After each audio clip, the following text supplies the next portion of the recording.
କାଲି ଯେତେବେଳେ ତମେ ଘରେ ନଥିଲ ମୁଁ ମୋ ବାପ ଘରକୁ ଯାଇଥିଲି। ତାଙ୍କର କାଲି କଲର ବାର୍ଡ ଚିକେନ ତରକାରୀ ହେଇଥିଲା। ମୁଁ ଦେଖିକି ସହି ପାରିଲି ନାହିଁ, 1.5 ଥାଳି ଖଣ୍ଡେ ଭାତ ବାଡେଇ ଦେଇଛି। ଶାନ୍ତି, ତମେ ଭିତରେ ଆଇଁଷ ବାଡି ଦେଇଛ?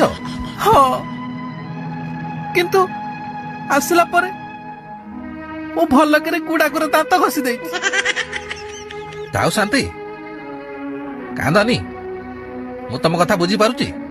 କେତେ ଦିନ ଖାଇବା ଆଉ ଶାଗ ତରକାରୀ? ଆଇଁଷ ବିନା ଆମ ଘରକୁ ଗଲାଣି ମରି। କାନ୍ଦନି ଶାନ୍ତି। ସରିନି, ମୋ କଥା ଏଯାଏଁ ସରିନି। ପରଦିନ ସନ୍ଧ୍ୟାବେଳେ ଆସିଲା ବେଳେ ଫକିରା ଫାଷ୍ଟଫୁଡ ପାଖରୁ ଗୋଟେ ଚିଲି ଚିକେନ 2ଟା ଚିକେନ ରୋଲ ଖାଇଦେଇଛି। ଆଉ କଣଟା ବାଳ ବଞ୍ଚିଲା? ମତେ ଶାଗ ପଖାଳ ଆଡେ ଦେଇକି